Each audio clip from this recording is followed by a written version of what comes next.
Okay, welcome everyone to the quality improvement methods. And today's lecture, inshallah, we will talk about the make cycle again, but with more information and details for each phase that is going to be added to the previous sessions that summarize all the demake phases. In the demake cycle, or the demake implementation or Six Sigma implementation, you can implement the project, you can implement the methodology onto one project or in multiple projects in the company. And I have experienced both of the both ways. I have worked with projects that add up to different divisions in the organization. Also, I worked with a project that is only emphasize or focus on a single process with a single team and single project. So this cycle gives you how you expect to have or what you expect to have for each phase in the make, and also if you are going to implement multiple projects, what will be also the expectation. This is works for both. If it's single project or multiple projects, it's slight differences maybe here on the in the improve phase when it says embedded the project in the program, if there is a complete program for improvement in the organization. So let's start with the define phase. Your ultimate objective for the define phase to identify the scope. The scope statement of the project has to be clearly identified. And when we say clearly identified, that means it has to be having a quantifiable measures. Those quantifiable measures, it has to be clarified in the scope statement. For example, I will give you two statements. One of them that fit the Six Sigma objective, and one it doesn't. Improving the inventory process at the post office. This is a statement for a scope of a project. And the second one, improving inventory at a post office by improving utilization by 70%. The difference is now in these two statements, you identify what is exactly in the second statement, what is the improvement, whether reducing time, reducing waste in general, and we have identified the 7 types of waste in previous sessions, or improving utilization, improving yield of the process, reducing waiting time, let's say if there is a queue, reducing number of fault mails by, and you identify the number. So it has to be clearly identifying the quantity and how is going to be improved at the end of the project. So when you identify the quantity, you identify the unit, where are you going to improve, whether reducing, maximizing, maximizing profit, reducing cost, reducing waste in general, improving utilization, improving yield, improving the sigma level for a certain process by, and you identify the percentage or you identify the number for the improvement. So it has to be very specific and very precise when you write the scope in a Six Sigma project. In the first statement, when I was explaining improving just the utilization or inventory process in the post office, this is very general, and the improvement was not clear. Where is it going to be in the inventory? What is the measurement for the improvement, so we can say you already improved the inventory, and by how much you will improve if you have identified the utilization is the quantifiable measure. So the define phase has to be clearly, this is the ultimate objective of the define phase. You have to identify the scope and write the scope statement, and the scope statement has to be fulfill the Six Sigma requirement, which is identifying the quantifiable measure and by how much you are going to improve it. Or you can set the baseline, it is now by this level, and in the end of the project, we will improve it to this level. Okay, so also the other things that comes along in the define phase is what is the project, why is the project necessary, why we need to do this. We need to improve the inventory. Why we need to improve the inventory? So you have to explain the contribution, and the problem statement has to also shows the need to conduct this project and why we need to implement it, and what is the gain that it will be to the organization or to the company, or where are you planning to implement this project. And who is your customer? When we talk about customers, we have to identify both customers, whether internal customers in the organization that hand the work from each other, or external customers that out of the organization. So both of them, they have to be identified. There are others things, or other things can be found in the define phase, like the process flow and so on. But here we are talking in general, what is the major output that for each phase. So you pay attention to it from the beginning, and you have to include it in your report. In the measure, definitely will be the key metrics and the measurement for those key metrics. Those key metrics, they will be the one are you going to focus on to be improved, and you included them here in your define scope statement. So the measure phase, you have to identify the level, where is the current base, and what is going to be the key metrics to measure those quantifiable measures for the process. Let's say time, processing time, leading time, the number of people served, number of units processed, number of people in the queue, the waiting time for the people, so on. These considered to be a metric.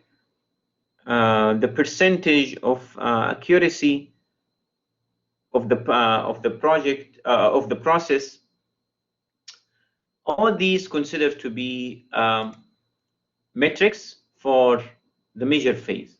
So the metrics and the level of the current phase considered to be the main criteria or the main output for the measure phase.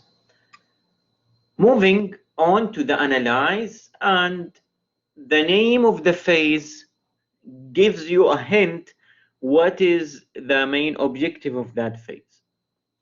You have to identify the root causes of the problem.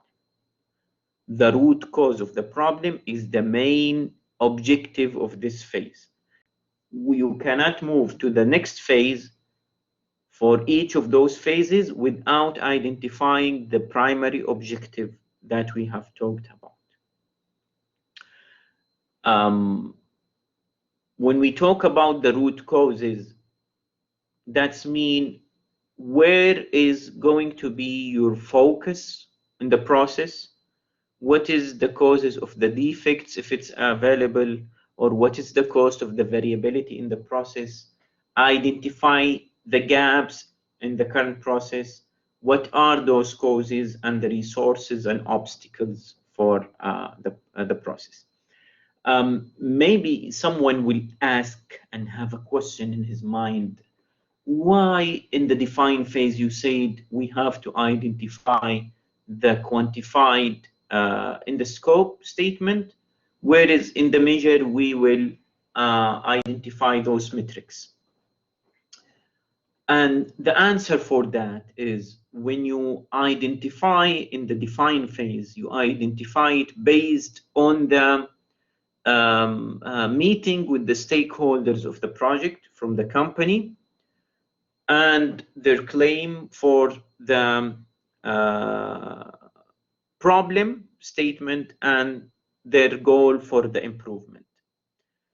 In the measure phase, it is going to be based on what you are going to implement as a set of tools for measurements and match it with the projected one from the define phase. That's why you will see in the coming slides the project charter. At end of every phase of the make, you are going to update the project charter.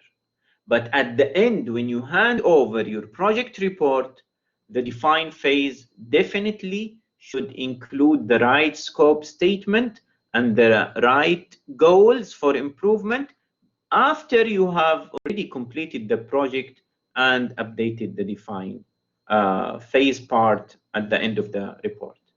So this is just to clarify, these are the steps how you implement the project, but at the end you will submit them as a one final report after the completion. Now let's move on to the improve phase. The improve phase, here is a wide range for tools can be implemented. We said lean can be implemented, Kaizen, simulation, operations research, any improvement tool can be implemented in this phase. And that's why the Six Sigma is widely carried in organizations and widely used, because the flexibility of the Six Sigma to carry out different tools and different methods under the DMAIC or the DMAIC frameworks. Because the improve basically how you can make change in the process. How can you improve it? What are the changes you are going to provide after you do or conduct your improvement plan? So here, the set of tools are very wide, depend on the project or depend on the nature of the problem you are facing. The last part here, when it says I embedded the project in the program, this means that if you embedded the project with the program for the total improvement or the program that has several projects included there. The last phase, the control, and it is very important. And people, when they come to this phase, usually are already have spent too long time. They are trying to finish and wrap up everything, but I believe from my point of view, it is what it conveys your or what it translates your solution into sustainability, and what it takes it from just improvement to continuous improvement in the organization, because you have to show them how to maintain the improvement, how to control the risk if it appears, what will be the cost for the maintaining this improvement if it's available. You have to do a close-out report and show what is the lessons learned from this project. Every project I have worked on in the Six Sigma during my starting from 2007 until today, 2021, every single project, it has its own lessons learned. And to document this is one of the things that will not just benefit the organization, but benefit you in conveying this experience into the next project and have accumulate experience from different projects. So how you control the improvement, how you maintain the improvement, what will be happen if there is a risk or out of abnormalities condition, how you maintain it. This is the main objective of the control phase, where it says here next project. That's what I mean. If there is a program that has several projects, then you move to the next project. If no, then you will stop there. To summarize the steps here very quickly for the define phase, you need to have a management initiative. You cannot implement a complete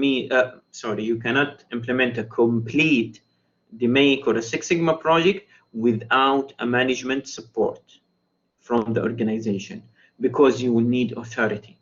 You will stop at the improve phase, and then you will just put list of recommendations, and then those recommendations may go to the shelf. If the management believe on and have the potential to make changes, then it will be a successful project. So you need a management initiative in the define phase, because they will sign off with you the project charter and launch the team and give them the support with any information they need and support in implementing their recommendation for improvement. Problem definition, voice of customer, Cyborg, all these are very considered to be essential tools in the define phase.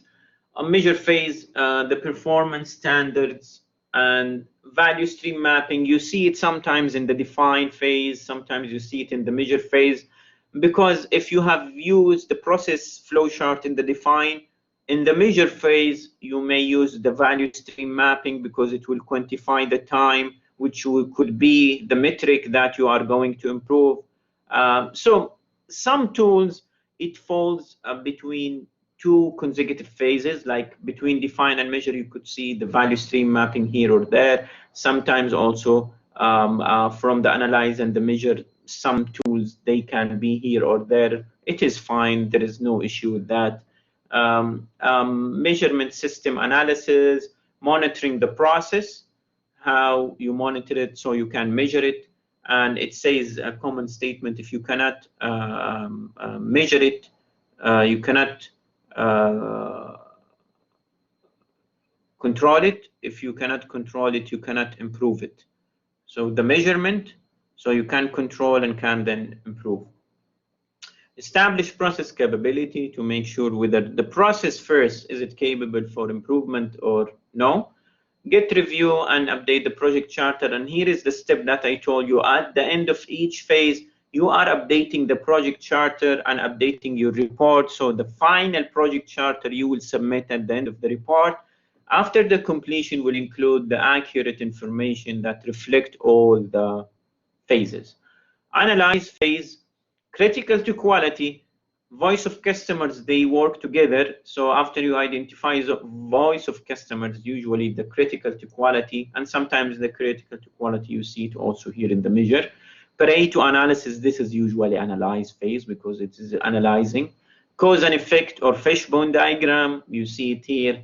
Brainstorming, identifying variation sources, git review and update project charter. Again, as I said, from at the end of each project. The improve phase, here, as we said, there are plenty of tools and plenty of methods. Design of experiments can be one of them, and all the listed tools that we have talked about previously. Generate the potential solution, develop the implementation pilot solution, because it could be phases to make the improvement. Phases in a meaning that they have to establish or construct or implement. So implement like physical or tangible improvement. So it may take or it needs a plan for improvement. So it depends really on the project. 5 S's, this is sometimes one of the quick or Kaizen considered to be an improve also tool. Confirm the attainment of a project goals and make sure that you are achieving the goals you have identified here. The scope you identified here, it is matched from this improve phase. So everything has to be matched. The last phase, the metric for the control chart, if it's needed, control tools, and one of the good and important things that is a mistake proofing exercise. They call it pokeyoka. Inshallah, when it comes to the control phase, we will talk what is the mistake proving. You have to make sure how you can prevent mistakes from happening, if it is applicable to do that. Audits and results, how you will make auditing the improvement and monitor it. The final project report and the lessons learned, always in the control phase, has to be. Those are the tools. Just to summarize them, we will cover them inshallah as much we can here in this coming sessions. Today we will have the define phase, and we will continue with the measure, analyze, improve, and control in the coming sessions. So let's start with the define phase. Value stream mapping. As we said, process flow or value stream mapping, they could be whether from the define and the measure. Some they do the process map or process flow chart and the define and then the value stream on the measure, but it could also be done here in the define. The value stream mapping is a visual illustration of all activities required to bring a product through the main flow, from raw material to the stage of reaching the customer. The initial objective is, this is very important, to identify every action required to make a specific product. Every action required, and this is very precise statement. You have to identify all the steps and actions to get the process and or get the objective of that task done. Thus, the first step is to group these activities into 3 categories. Those which actually create value for the customer, those that don't create value but are currently necessary, those create no value as perceived by the customer. So, and these are, they call them type 1 MODA and type 2 MODA, because the second and the third, they don't add value. And if you remember when we talk, or if you have watched the session about the Lean Six Sigma, we talked about the non-added value activity considered to be a waste, and you have to deal with those to improve your process, and also to consider that whether they are has to be or can be removed, or it can be eliminated from the process or not. Here also we will watch a short video about the value stream mapping, and it gives more information about it. So let's watch the video.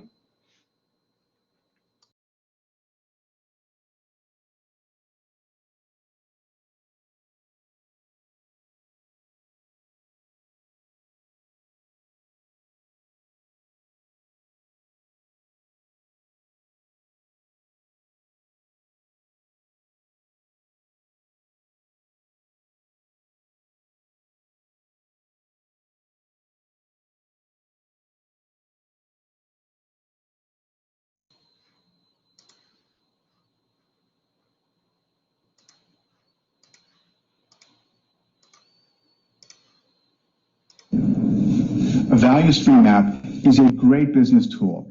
It's a great way to isolate, communicate, and quantify what you're doing that adds value versus what you're doing that is waste. Value stream mapping came out of lean manufacturing, but it's incredibly useful. It's commonly used in a lot of industries. It's especially useful in healthcare and surprisingly financial services.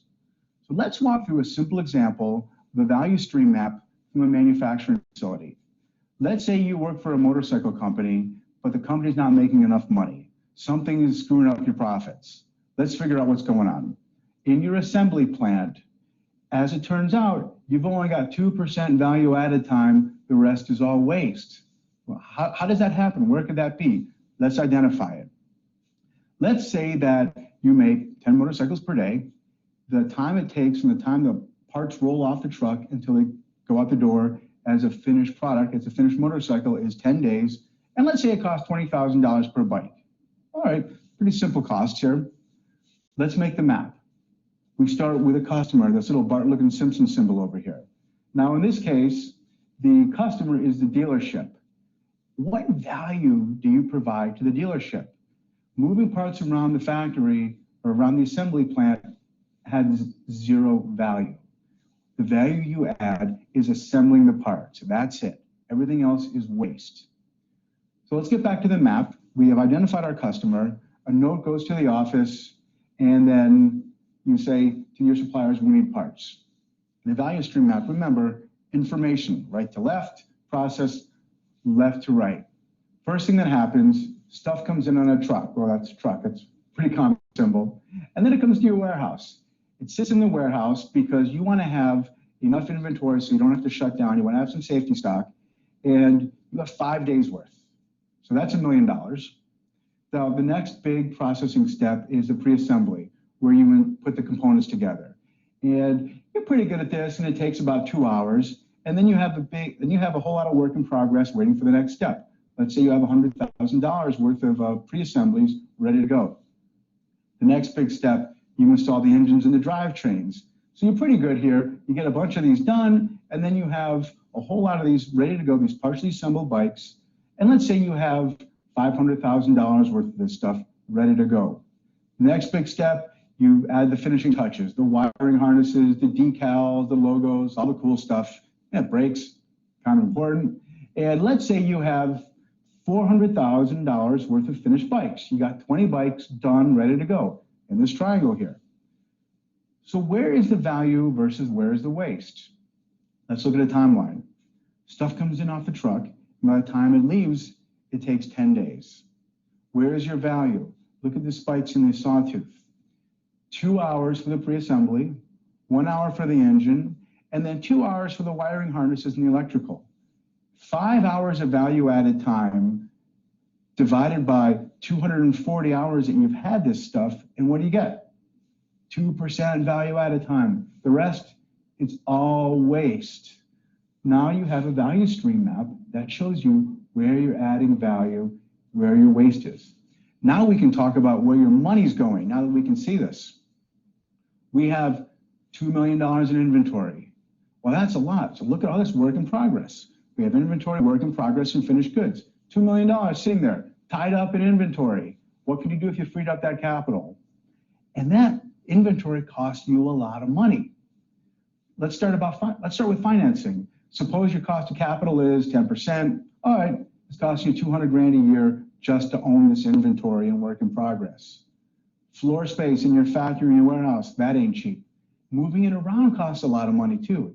Every fork truck costs you $100,000 per year.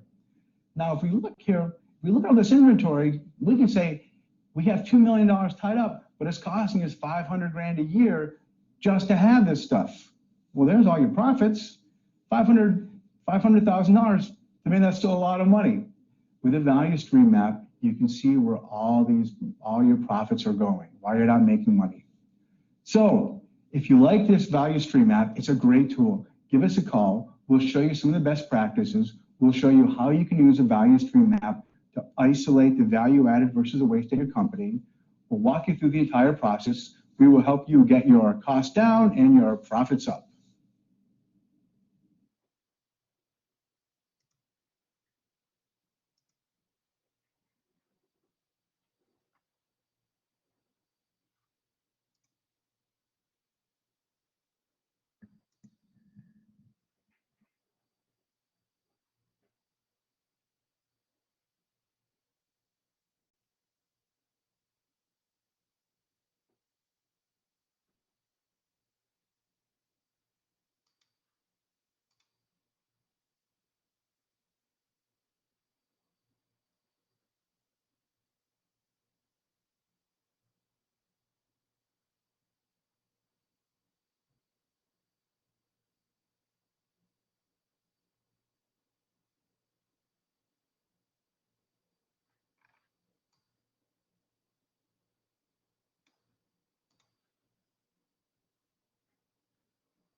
Okay, after we watched the video and showed you an example of the value stream mapping, this is additional example here about the value stream mapping. And as we saw, the idea of the value stream mapping is to identify each action to process in the process steps and the time cumulative for each action. So when you get the total time, you will be able to identify where is the waste coming from and non-value or non-added value activities coming from. This is an example of a case containing, consider the case containing 8 cans of cola. That figure shows the value stream mapping from the mining mean التعدين, to find this aluminum that used in the can of the bauxite to the user's home. So all the journey from finding and mining for this aluminum until you have it in the user's home. The quantitative data related to the activities in the value stream here in the table, you can see them. From the mining, and the incoming storage here is 0, and the time for the processing is 20 minutes, and the finished storage is 2 weeks. That's mean when it is in the storage, and the process rate, it is 1,000 ton per hour. The cumulative days are 319. And then the reduction mill, all these are the process to have the milling and having the cans ready for the for the filling machines to fill the drinks or the soda, until it comes to the supermarket and then the home storage. And the total time for the process for every single action steps here, it is 3 hours, whereas the cumulative days is 319. That is including all the days for the inventory and the transportation and so on. So the value added activities take only 3 hours. The 3 hours is the add up exact time for every single process. If you remember, or you have watched the Lean Six Sigma session, we have talked about one or more than one waste are applied in this case. We have talked about the conveying or transporting, and here is transporting is taking time. Also the inventory, and the inventory is taking time, as well as for the processing from a place to place, which is conveying. That is here considered to be non-added value activities.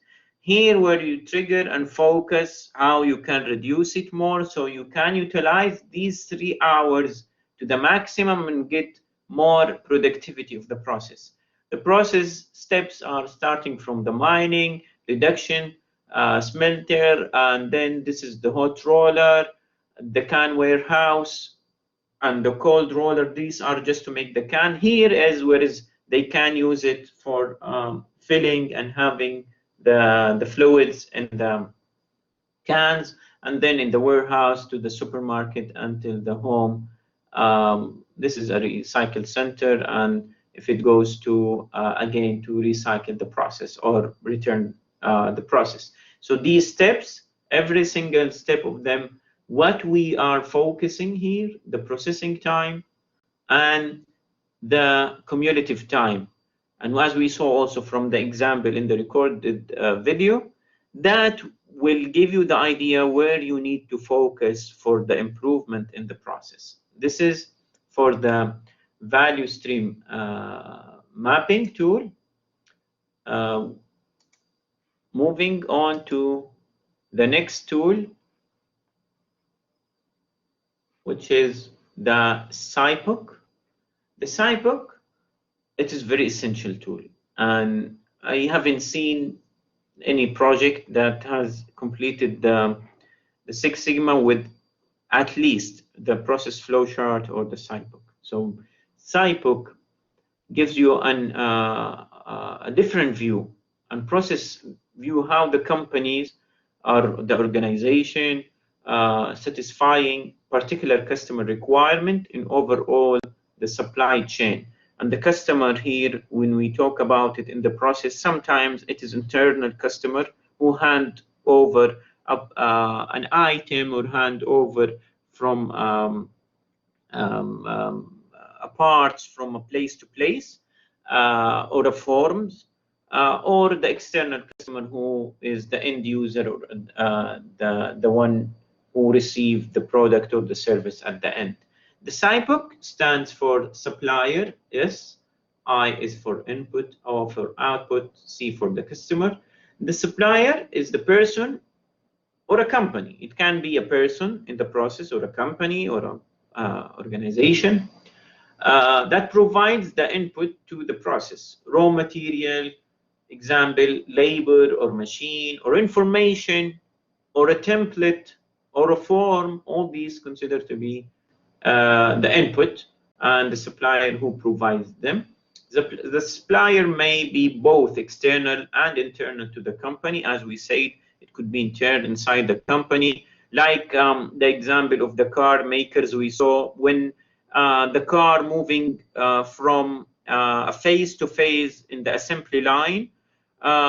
Those employee working inside, they consider to be supplier, and customer depend on if they are receiving the car from the previous laborers who work, for example, in installing the engine, and then the other team, they are working maybe in installing, let's say, the transmission or something like that. So the first one is a supplier, the second is customer, and they are supplier to the next team if they are doing a different process in the vehicle.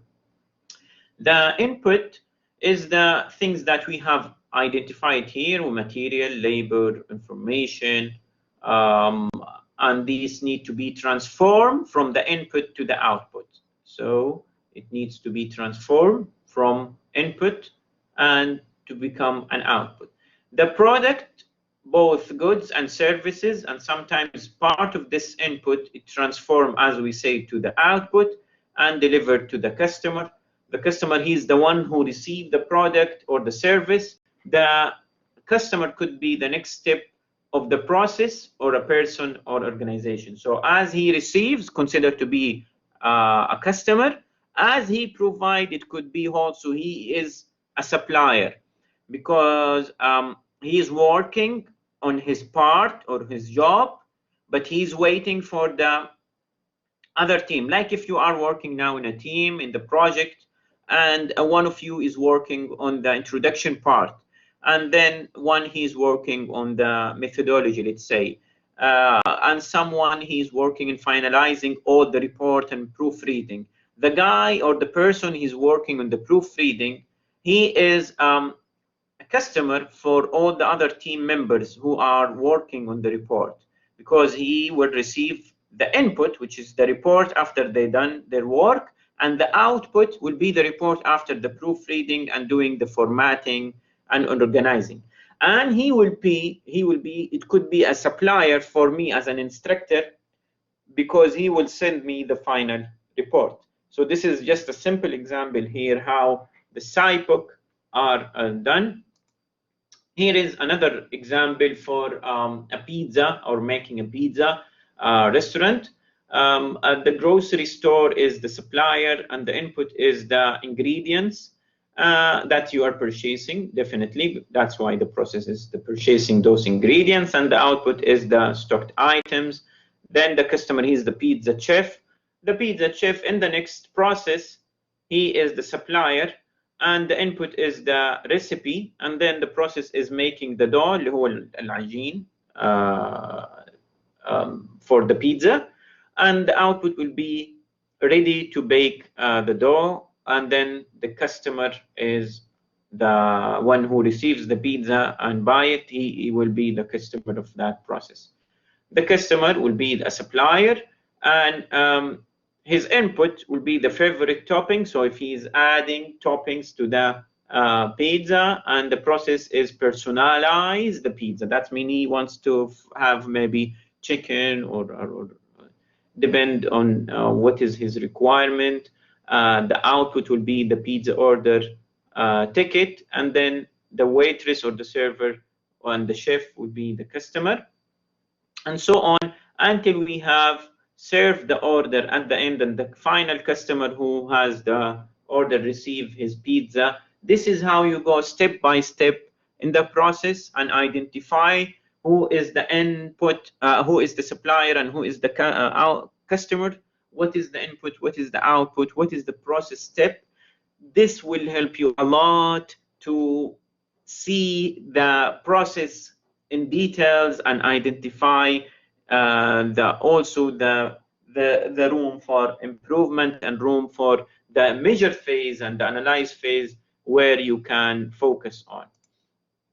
Moving on the define also, we have the flow chart. As we said, the value stream mapping and flow chart, they work in the define measure phases. Sometimes we see this in the flow, in the define, and the value stream in the measure, both in the define, it is okay.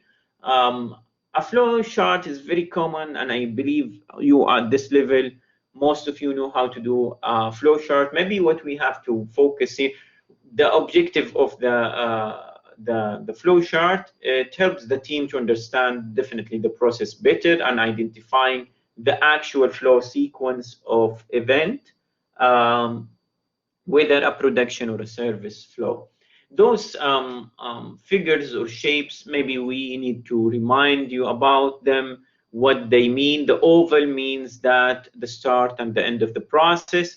The box of the rectangular box here, we have it is a task or activity or in the process. The diamond shape is for the decision, yes or no, or a checkpoint here.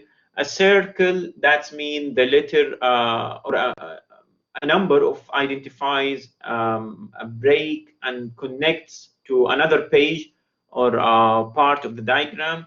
If you see in the extra materials, the case study of the supply chain, you see there are multiple process flow diagrams. If the process is too long, sometimes in one page will not be enough for that process flow. And that example shows you how you use this dot to connect between the processes and where the first one stop and the next one continue. But all of them, they represent the a one process, but it has several steps, okay? So go to that extra material and you can find the example of the Six Sigma in the supply chain that shows the usage of this symbol. Moving on to the, it's a bit slow here, okay? This is an example of the process flow diagram. Plant ads, write the advertisement, and then is there a time to do graphics? No. Then send it to the ads out and the advertisements complete. If there is a time to complete the graphics, okay, draw the graphics, then send it out. This is to illustrate advertising process, very simple, just to show you how they use the those symbols in the process.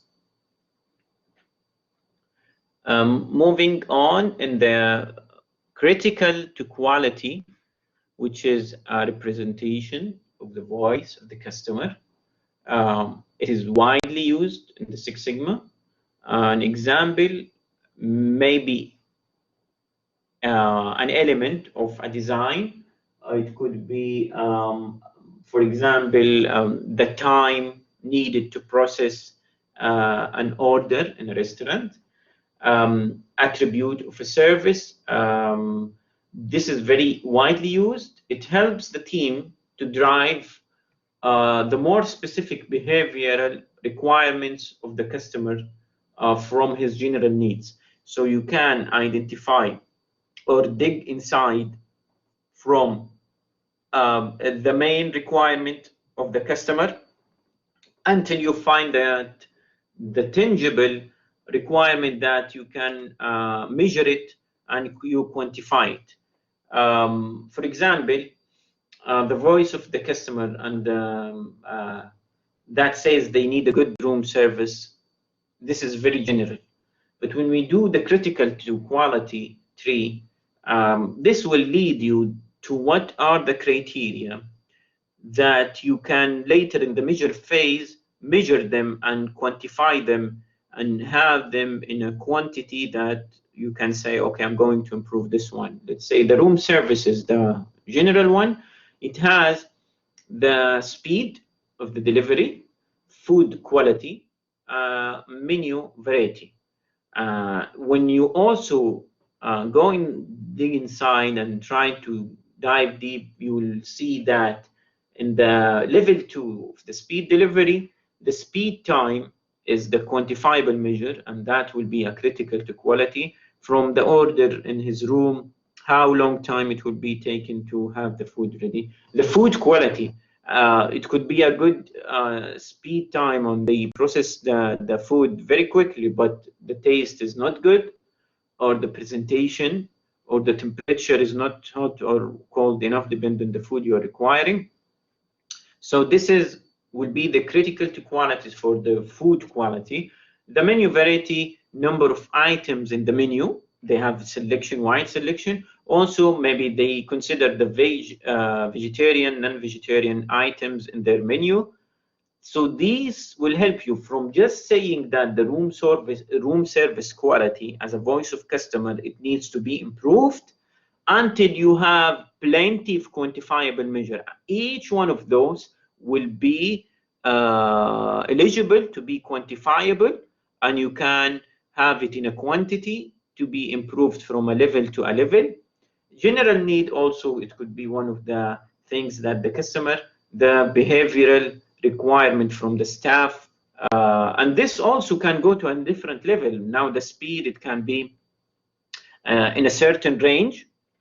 Maybe the customer or they expect the customers to have be served between, or the maximum 15, 20, let's say 25 minutes. So you can go in the level 4 and say the time has to be less than 25 minutes. Number of items, it could be a number, maximum or minimum, or a range. Okay, so all these can go to a different level until you become to the critical to quality, that is translate the voice of the customer into quantifiable measure. The part where it is required for all the project to be included, and I always emphasize it in general, is the project charter. In any report you submit for the project Six Sigma, you have to have a project charter. We understand that maybe not all projects that applied in the school be eligible to be signed between two parts, like organization and the team, or company and the team. It is fine, that part, but all the other requirements in the project charter, it should be fulfilled correctly by the team. That will give them, or it shows that they know how the project is conducted, what is the expectation, and how the project, this is considered to be like a project contract between you and the company, that where are you planning to implement your project. So it is very essential tool. It is working document for defining the terms of reference of each Six Sigma project, if there are multiple or one. The charter I'm sorry, can make a successful project by specifying necessary resources and boundaries. Also, it helped the team that what resources they are expecting to have from the company, information, data. Also, the company can show the boundaries and constraints that for the implementation, maybe you send them recommendation or solutions that is impossible to be implemented, or it's very costly. So all these has to be discussed from the beginning, and it will ensure the success. That's what is the project charter. There is no single template that we can say it is the only template for the project charter, but it has to include at least those information. In the Six Sigma template folder, the shared folder, you will see also template for the project charter. You can also find more online. This is for a pharmacy project. The title was Decreasing Description of Dispenser Time. That's the title. But then you can see here how is the baseline for performance was identified, and the goal for the performance was also identified. And this also in the scope of the project, you can include it clearly and show that how much you will improve the dispensing time. The project leader, project owner, mentor, and the champion, all of them, their roles is being identified in a separate video that about the Six Sigma.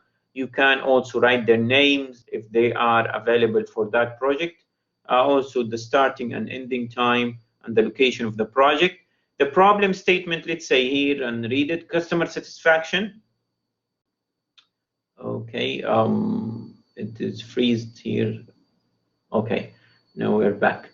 A customer satisfaction is declining due to long waiting time for prescriptions. As a result, prescription volume may decrease as a customer seek alternatives options. So this is a problem. This is, if you remember, when we talked about the define, we said why you need to do this project, why you need to improve the pharmacy here. This is exactly the problem statement, shows you why we need to do it. The project description, a survey was provided to customers over the most recent 6-month period. By placing the survey in their bag at the prescription checkout register, 854 survey were returned. The top concern was the wait, I believe. Yeah, the wait time was long. 37% of response raised the complaint. And this is how the project description, how they identified this quantifiable measure that they were looking for. It is needed to be resolved by conducting this survey to the customers. Business case, sometimes it's a combination of both, or explaining what is this pharmacy, how large is it, the amount of transaction or amount of money is holding in this store or shop. Business benefit, increasing prescription volume, and the success metrics will be decrease in average dispensing time. And the metric unit, you see it here, it's the minute or the seconds. And here is the baseline, which is now the performance and how much they want to improve it from 17.5 into less than 10 minutes.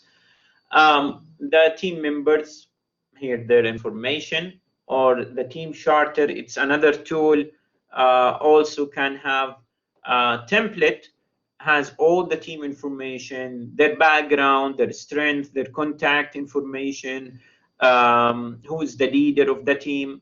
There is also a template for that in the shared folder. You can look at it and you can use it. Some they just include it here in the project charter. There is no right or wrong for that. Let's wait here. The Blackboard is acting weird today. Okay, now we are back. So yes, the team members either to be included here with the information in the project charter, or it can be moved in a separate template, which is the team charter. And as I said, it is in the shared folder and it has all the information. Limitation. This is one of the things that we talked about in the define phase. 250 budget for the material supplies. Here, a room for limitations of the team. or from the organization, constraints, resources available, and data needed, and data provided. All these can be discussed in the project charter. You can see there is a part also in some templates as the one shared. It is signed between the two. Like for example, here it can be there is a signature for those people who are involved in the project, and that just to make things are an agreement for all what is the expectation out of this project. Also, this charter or template can be updated, as we said, along the project. Along the project, some information here and there. For example, the goal, you may set it, and then you can put the actual versus the predicted. So you put the goal here, you may not achieve it, or you may achieve it. So you put the goal, you put the actual and the projected one. So the performance, the baseline, it may be not clear until the major phase is completed. So some details will go here and there, be updated at the end of each phase until you have it like that, or with more information at the end. So that will be all for the project charter and define phase. I will leave now the time for questions, and I will see you in the also next session with the major